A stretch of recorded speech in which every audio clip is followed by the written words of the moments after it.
Alright, so I'm going to be comparing this Costco beef loin New York steak, New York strip steaks, okay, boneless USDA choice. We're going to see how they compare because I bought this giant bulk one, that's ribeye actually, from Costco Business Center. This was from the regular Costco store. You can see the price of beef is going up. It's now $14.99 a pound. Pretty expensive now. So there you go. Sometimes you can find it on sale in other stores for cheaper, but Costco's I like because they blade tenderize it. Some people don't like that, but Costco steaks always come out much more tender. I doubt this is blade tenderized because it's so big, so I don't think they blade tenderize it. I don't know. But anyways, you can see here on the packaging, you can see it says blade tenderized there, right? Okay. So yeah, anyways. On this one, okay, this giant thing is, you can see it's sold by June 22nd. They pack it in this packaging so it stores longer. But anyways, it was $13.89 a pound, but this thing is giant, 15.28 pounds. So this should last a long time. I'm going to have to cut them all up, season them, and then put them in vacuum seal bags so I can sous vide them and then sear them later. But this is beef ribeye whole. Boneless USDA choice, okay? This was the smallest piece. Most of them were bigger, so I don't know. But this one had like a kind of a big chunk of fat here. So we'll see. The look of this, it doesn't have like the ribeye and the ribeye cap part that I normally see from ribeyes. So we'll see when I cut it up what it looks like. Okay, so let's go ahead and go to a cutting board. I'm going to go ahead and unpack this, drain the liquid out. This isn't blood, it's myoglobin. Okay, all this stuff that people think is blood, that liquidy stuff in there. Oh, where'd it go? You can see there's like a little liquid in there. It's not blood, okay? If you've ever seen blood, it's way darker red than that, and it's not this watery. Okay, you see that? That's not blood, okay? Alright, anyways, I'm gonna slit this open, drain it out, get it on a cutting board, then I'm gonna just slice it into steaks.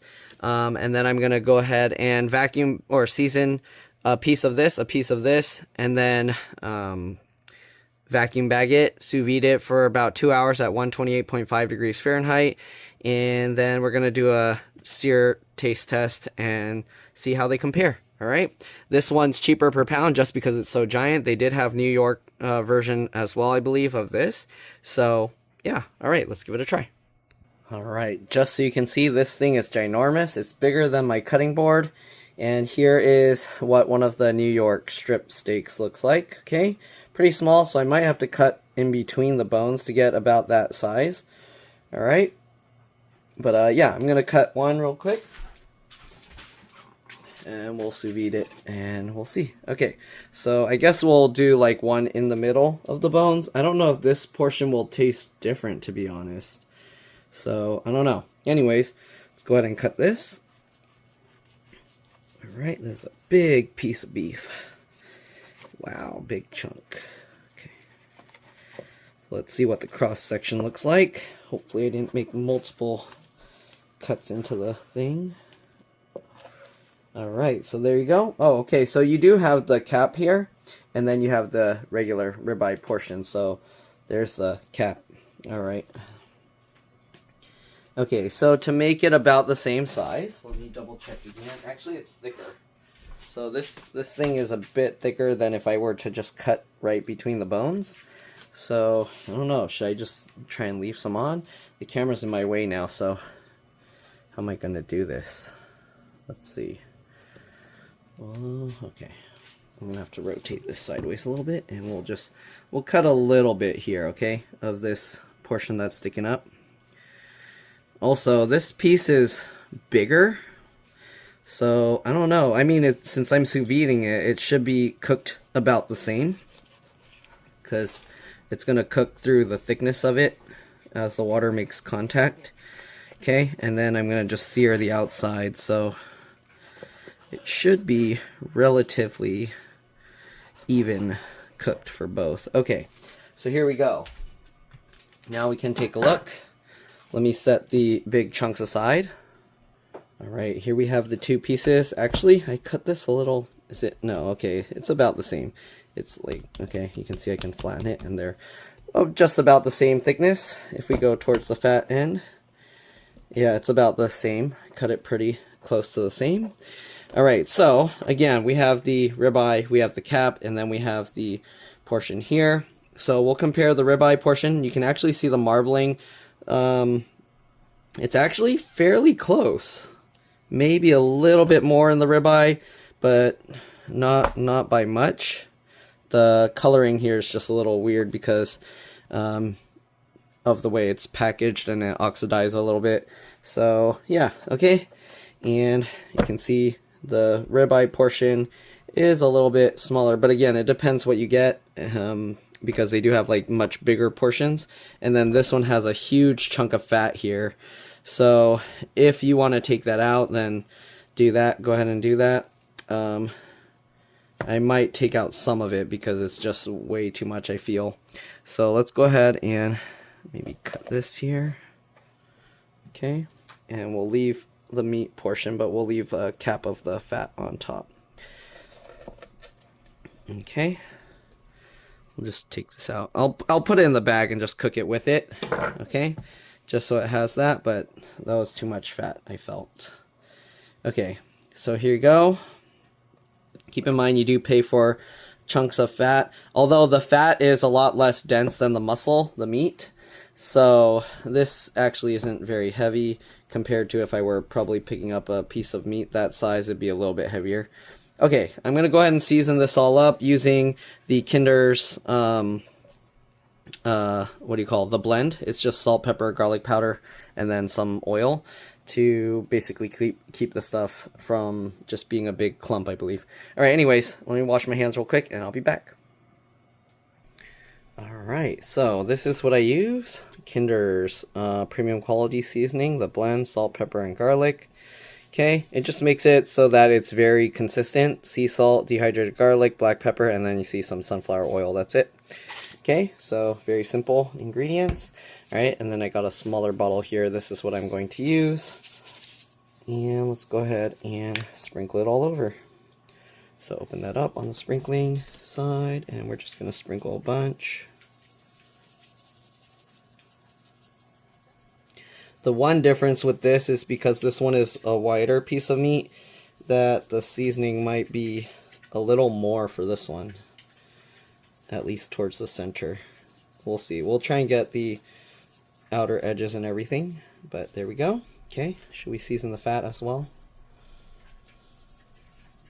Not like we're gonna, well, we can eat that if we want. This is like a A10 Wagyu steak right there.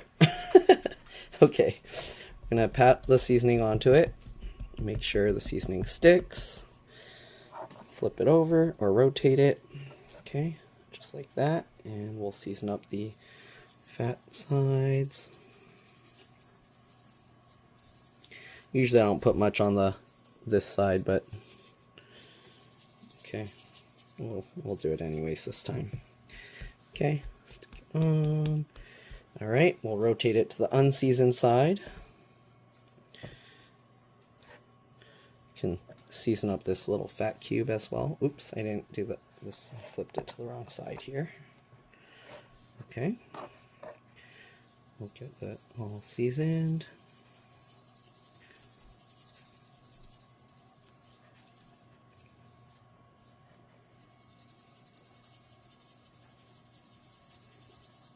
Just like that. Okay, pat it on. And then let's do one other side of this. Which one did we miss? This side, the non-fat side. Okay. Not as fatty side. Good. This one's going to be a bit more seasoned, but okay. Should be good. Put a little more here. Alright, so there you go. Very well seasoned. The reason I like to use this is it's very consistent. There's no like, did I put enough salt? Did I put enough pepper? It's more, did you shake enough of it on? So you don't have to get like the right balance. It's already very well balanced. Alright. We'll just try and get the rest of the seasoning that's all over the board onto here. Okay, let's go get it into a vacuum bag and then drop it into the sous vide. Alright, so here you go. I got it bagged up. I put that fat flap going down that way and then the chunk of fat there. Alright, and we got them overlapped so that the fat is on the outside of both portions of the bag. Let's go ahead and get this in. Just like that. Okay, close it up. And we're going to lock this. We're going to put it on sous vide mode and we're going to vacuum. You'll see it shrink.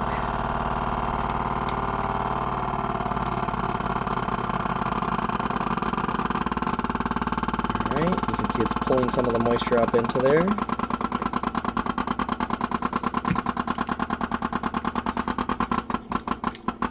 Alright, very well vacuumed down. Should be good. Let's go ahead and seal it. Okay, the sous vide bath is already at 128.5. So once this seals, we can go ahead and drop it in.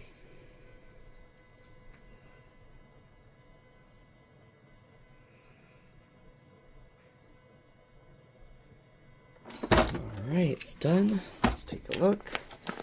Looks good. No junk caught under the seal. We should be good. Alright, let's go ahead and drop it in. You can see we have it at 128.5. It's going a little bit above. And we're just going to drop it into this water bath. Okay? And we'll let it sit there for 2 hours. We'll see you guys when it's done. Alright, I decided to do one more because I need to test a new sear machine that I have. So I'm packing up another, again, New York strip and the ribeye, and we'll toss it in the sous vide. Alright, so you can see it's in there. We're going to toss the second one in and let that one sit another 2 hours. The other one I'll pull out earlier because it's been in there about half an hour already. Alright, we'll see you guys when they're ready. Alright, so from those 2 packs of meat, here are all the steaks. This is ribeye with a thing of New York strip, 4 of those bags, 2 separate ones of ribeyes, then we got 1 more New York strip, and then these are doubled up ribeyes, so 2 each, 4, and then 1 more ribeye there. Alright, we also have the ones that are in the sous vide. Alright, it's actually been going for almost 3 hours now. Too long, but yeah, ended up having work and stuff, so go ahead and get this out. We're just going to get the bottom one out. The other one can go another half hour. And then we're going to go ahead and sear that. So I'm going to get these out of the bag, dry them up, and then sear them. Alright, here's what it looks like before drying it. Let's dry it up now. And there it is dried up. Let's go ahead and sear them. Okay, so let's go ahead and grab this guy. Put it there. Grab this one. I think we'll leave that big chunk of fat. I don't think we need to sear that, should we? Oh no, it can barely fit on this. Alright, we'll get that there. Okay. I'm gonna use this to get it in. Is it too tall or is it good? Okay, it's good. Alright, you can see now the heating elements are red. And we're gonna give it about 30 seconds or so.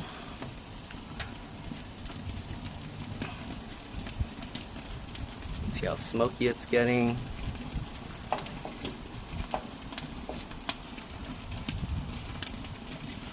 Give me a second, I need to plug in the other one, but okay, it's been almost getting 30 seconds. Almost ready. So a little over 30 seconds I think we're gonna need. Wow, it's so smoky. Okay, let's take a look. That looks good. Okay, so now that we got that, we're gonna flip them over. Hopefully. Flip that.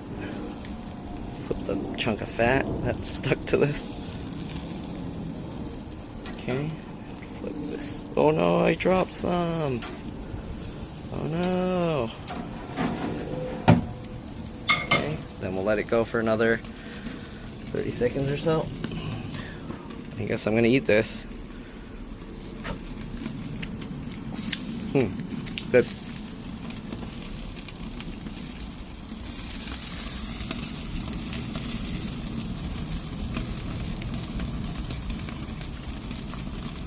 Less than 10 seconds.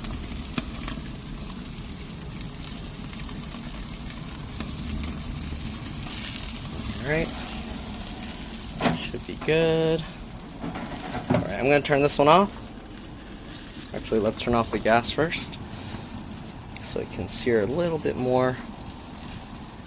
Use up all the fuel that's in the tubes. There we go. Alright, let's get this out. Look at that. Look at those beautiful steaks. Okay, this is what I've been using to sear up my steaks most of the time now. Okay, I haven't had ribeye in a while, so we'll see. It's in New York. And here's a big chunk of fat that came from the ribeye. On the other one that I'm going to test the other machine with, I didn't cut the fat out, so I don't know if that'll make a difference. Hopefully it won't. Alright, anyways, get that back in there. Alright, and let's go ahead and move to a table to give it a try. Alright, it's had plenty of time to rest now. Let's go ahead and cut it open and give it a taste. So this is a New York strip that Costco usually sells. Okay, sorry for the fluctuations in the focus. There you go. This is what it looks like.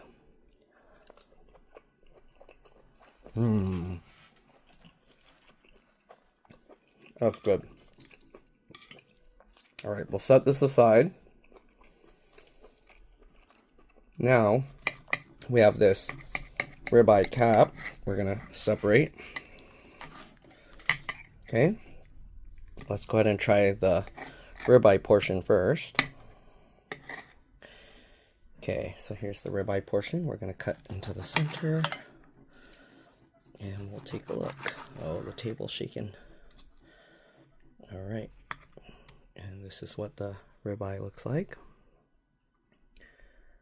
Okay, sorry, now everything's out of alignment. Let's give it a taste. I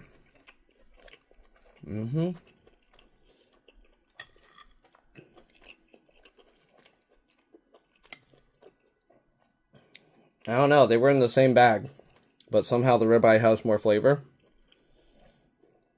It tastes better, and it's more tender. Let's go ahead and try the cap. You can see what the cap looks like. Okay.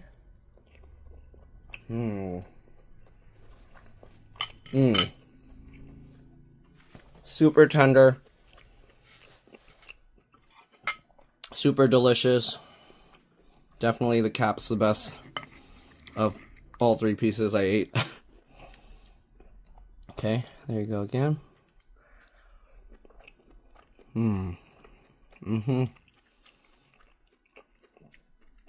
Let's go with the ribeye again. Okay.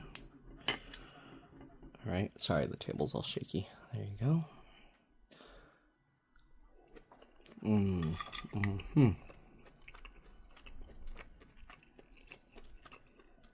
The New York strip again.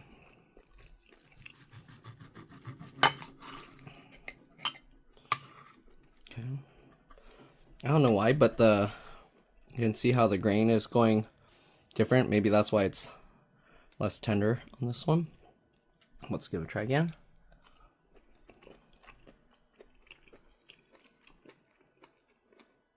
Okay, let's try cutting it this way, since the grains are going that way. The fat's separated though. We'll get one big piece here, diagonal this way. Okay, now the grains look more fair by comparison. Alright, let's give it a try.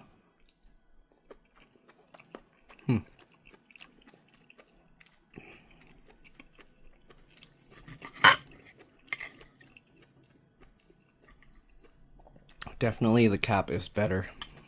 Is the best. Good stuff. Alright, I'm gonna try it on the electric sear and we'll see how it turns out. Alright, I'll see you guys then. Oh no, I forgot. We have to try the A10 Wagyu. Here's the A10 Wagyu. Look at that fat marbling. That's the most marbling you'll get. Alright. Okay. Here you go. Big chunk. A10 Wagyu. It's just a joke, okay? There's no such thing as A10 Wagyu. Melts in your mouth. Super soft. Has a nice flavor. I don't know why people are against eating the fat, but alright, let's go try the electric grill if I can get it to work. Alright, I think they should be good by now. Oops, why is it set? Uh-oh, now it got cooked more than I needed it to inside. But anyways, it should be good enough. They were frozen, so hopefully it's just warm all the way through.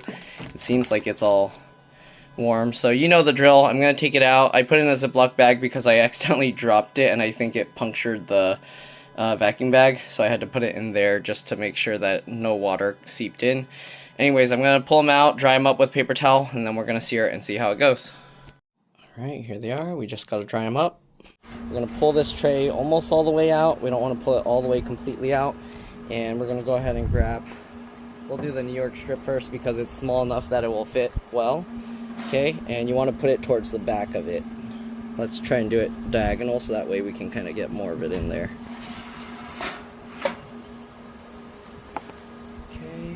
And it's really close to the top of the thing. Let's see if I can show you. Oh, this thing's getting stuck in there. So it's really close to the top of it, okay? So yeah, let me get you back on the tripod. There we go. Maybe I should zoom in a bit. Alright, I don't know how long this one will take compared to the other one I used. I'm pretty sure the gas one works a lot better, faster. So we'll see. Take a look. It's not ready yet. Okay, so this one might cook more through the steaks, but this one at least you can kind of do indoors. It does have quite a bit of smoke, so yeah, you'd want to have like a ventilation or have your windows open really well. If you have the kitchen stove ventilation, you'll probably want to use that. Okay. Getting there. Definitely takes longer than the propane one.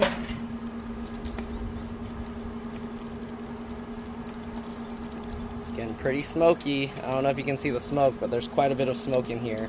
Honestly, I don't know if I would use this indoors because of how much smoke is coming out. You want a very good ventilation if you're going to be using this indoors or your entire house. Ooh, it does look good though. Okay, so the back isn't getting as seared as the front, so I left it pulled out slightly. Okay, but yeah, this definitely takes a lot longer than the gas one. Okay, I wish they made a 240 volt version that can basically do higher power, higher heat. Here you go. That's what it looks like. It looks good. We're going to flip it and we're going to do the other side. Okay, and you don't want to leave this thing in there because it can get hot and then it will burn you. I don't know how I'm going to do the ribeye because the ribeye is too long. It's not going to fit the whole plate. So that is one downside to this small one, but for like personal portion size, I guess if you cut the ribeye shorter, I can probably cut the fat portion off, and then that might be okay. I'm gonna do that real quick. So I don't know if you can see, let's see if I can show you what I'm doing here. I'm just gonna cut the fat portion off. Since this one takes longer to sear, I probably have enough time to do that. Okay, and we're just gonna cut this out, and we'll cook that on a separate thing. Okay, there we go. Alright, let's go ahead and get back to steak here. Hopefully you guys can see everything. Alright, let's pull this out and take a look. I'm gonna have to get rid of the paper towel soon.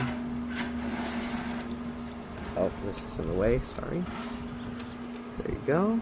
And that actually looks pretty good. I'm gonna leave it in a little bit more, not all the way in because the back isn't searing as well. And I'm going to throw the paper towel away real quick so I have more room to work here without it flopping all over the place. Okay. Alright, and I have a feeling it should be done by now. So let's go ahead and pull this out. Ooh, yeah, that looks good. I almost dropped the whole tray on the floor pulling it too far out. So you want to be careful not to pull this metal tray out too far. Okay, so I'm going to set the New York strip aside. We're going to do the ribeye. Definitely the cooking area of this is much smaller. So let's see here. I'm gonna drop this in there, and then we can drop the extra little fat portion on the inside, I guess. Let's see, maybe like this, right? Okay, and we'll drop that in. There we go. So we can actually fit all of it in there. We'll wait till both steaks are done. That way the New York strip can have time to rest, and then once we try the New York strip, then the other one will have time to rest. Okay? So you guys are able to see everything.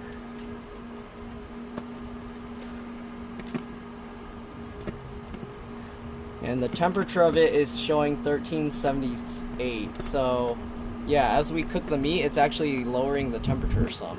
You can actually see some sparks. Let me see if I can show you this. Maybe I should have done this at night so you can see inside there. You can see some sparks, the fat splashing and then igniting on the heating coils.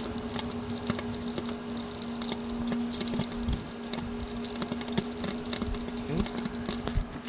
Should be done soon, so let me go ahead and get you guys back on the tripod. We'll pull it out and we'll take a look. It's making a lot of popping sounds. Oh, oops, it finished the timer. I don't want it to stop. Keep going. Okay. We're gonna pull this out. Nope, still needs to go. Yeah, so it takes quite some time to sear up the steaks in here. It works, it just takes a lot of time. The other thing with this is I would make sure to use this during off-peak times. Because, yeah, otherwise, at least in California where I live, the electricity is really expensive during peak hours. So I'd try to make sure to time it right. The one thing with the Cybertruck is I can charge it off peak and then I can cook this whenever I want. So, yeah, I can technically use the electricity anytime will be off peak for me as long as I charge the truck off peak. Although it does put wear on the battery, so there's that. Alright, it's getting very smoky. I think that means it's just about ready. Okay, that looks pretty good. I'm gonna get the tongs and flip the stuff over. Okay, so I'm gonna grab this. Ooh.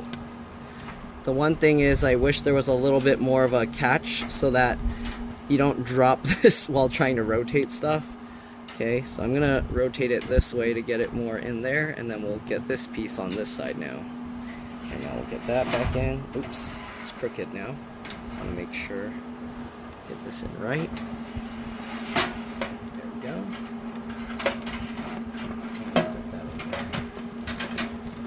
Also, well, I'll pull out the drip tray in a bit once this has time to finish. The one thing with this is it's so much slower, so you'll be cooking like forever. The gas one's definitely much faster. If you're using this, I would say it's just for your own personal use. If you're just making a portion for yourself. If you're trying to cook for a bunch of people, this is probably not going to be the way to go. The propane one is definitely much better for that. Okay, it cooks faster and it lets you cook more. So this thing, you can see it's taking so long. I should actually pull this second drip tray out a little bit so that the oil doesn't drip into the knob. So I'll make the second one out a little further just in case, because when I pull the tray out, I'm worried it's going to fall into the knob. The fat piece that I cut off, it looks like it's pretty much done. So I'm going to pull that out. Oh, it's dripping everywhere. You gotta be careful here. Alright, we'll get this. We'll get that out, and this still needs quite a bit to go. Okay, so we're gonna push that back in, and we'll let it keep going. Yeah, a lot of grease is dripping out here, so you do want a drip tray thing to catch it. Honestly, the design, I feel they should put the knob somewhere else, because the knob is gonna drip grease and other stuff into it. So you see how I have the two drip trays? I have one to catch the dripping fat that goes further out, right? You need a little thing that extends out. Maybe build a little hood with some foil or something. I might use some maybe cardboard and foil should be enough. I don't think the cardboard will burn. We'll see. If it does, then I'll have to find another way. But yeah, because this, now I'm gonna have to wash 2 drip trays at once. That's kind of not very nice. This looks to be about done, at least for the back. So it's weird, only this portion cooked. You see, this part didn't cook. So actually, if you put it too far back, then it's not gonna sear. So the cooking portion is actually very close to the back center, but not all the way to the back. So you have to keep that in mind, otherwise you're not gonna sear the whole thing. And I'll show you once I pull the whole steak out. You'll see the New York strip, how it didn't sear one portion. Alright, see, it's not searing a portion of it. And it might also be because the other part is further up, or is higher up slightly. So the back end where it's lower down, it's not getting seared well. But this is taking so long, I think it'd be better to do this with a more raw steak than to do it with a sous vide steak. Because I feel like we're cooking it now. Okay, anyways, I'm gonna turn this off. So hold the button to turn it off. And then I'm gonna move to a, well, actually I guess we can see it out here. All right, let me go ahead and show you guys what the steaks look like now. Was it worth it? Not if you have the propane version. The nice thing with this, I guess, is that you don't need propane, so it depends on how bad you want to avoid using propane. Okay, let me zoom out here. Okay, I don't know what you can see. Hopefully you can see everything. It's too sunny out here for me to see the screen of my phone, but here we go. So here's the New York strip. We're gonna go ahead and cut this open and take a look inside. This was sous vide, already cooked to, I guess it went to 129 now, but originally 128.5. And then that one's gonna have to sit for a while. So let's go ahead and try this. As you can see here, this portion of it didn't sear as well.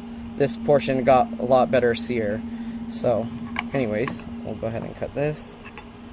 That was a thin piece that I cut. Let's give this a try.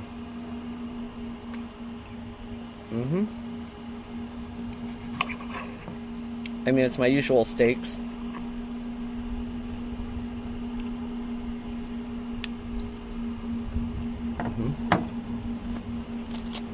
Oh yeah, it's good. This thing is putting off a lot of smoke. So yeah, I don't think I would use it indoors.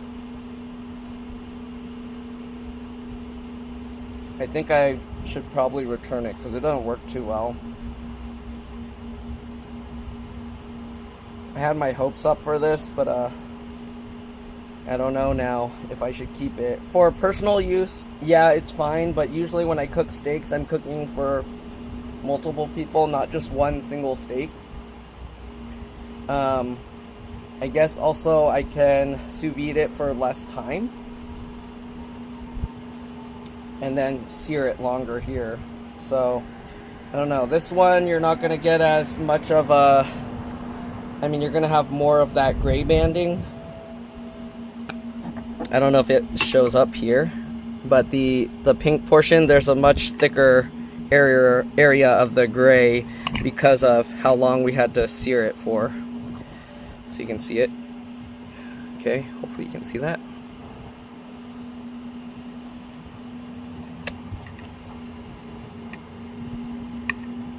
But yeah, it came out good. All right. Move this aside. I'm gonna cut the cap.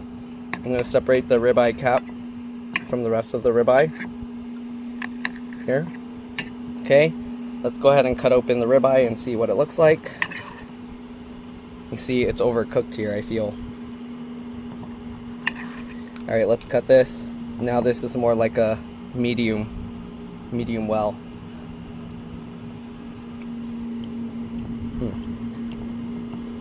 It's good. I think if I use this, I wouldn't sous vide it. So maybe in the future I'll try making some steaks without doing this. Sorry, my phone overheated. What I was saying is maybe I'll try one day to make some steaks without sous videing it, just to see how they turn out, and then do it like at a lower temperature and then sear it up after.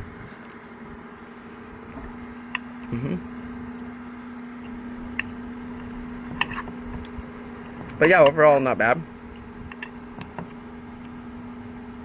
Now for the good part.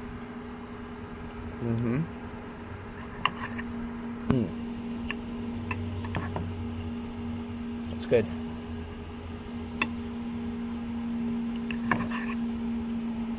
Definitely this is really good.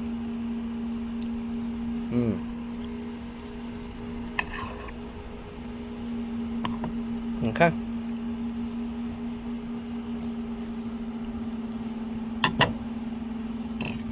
So yeah, this is a great alternative if you're not able to have a propane version.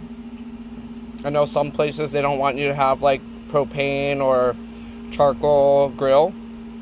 If they're okay with you having an electric one, this is a great alternative. Again, it's not as good. The propane one cooks or sears way faster if you're using sous vide first. It'll sear it way faster. The propane one will do it at a much higher temperature, more evenly. But again, if you don't have another option and you're stuck with only electric, then this is a decent alternative. Alright. The other thing with this version, it's smaller, so it's nice for making personal size, and the tray would be easier to clean than the giant tray from the propane one, because the propane one's much larger. So if you're just cooking for yourself, then actually this is nicer for cleanup. Again, they should make a little hood that goes over the button. What else? The other nice thing is if you're carrying this around for yourself to cook, you don't have to also carry a propane tank, so you have a lot less space that's being used. So if you have something that generates electricity and you're trying to like reduce space usage, yeah, you won't need propane if you're using this. So that's good. You won't have to carry the propane, although you can use the mini propane tanks with the propane version as well if you get the little adapter. So that tank doesn't take too much space, honestly, and it lasts quite enough time for doing multiple steaks. So yeah, weigh your options, decide what you want. Personally, I would say the propane one's much better, but the electric one is good if you can't use the propane one or gas or charcoal kind of thing. Alright, so there you go. Thanks for watching, and I'll see you all in the next one. Oh, one other thing is, because this one is electric, you're not burning the oxygen in the air to run this, so it's okay to use it in your house, although you do want to have something to pull the smoke out. But yeah, propane, if you're burning that in your house, you're reducing the oxygen levels in your house, and that's not good for you, and you could potentially suffocate and die from that. But the chance of that, unless you're in a really small room, you're probably going to be okay. Anyways, that's it. Thanks for watching, and I'll see you all in the next one. Bye.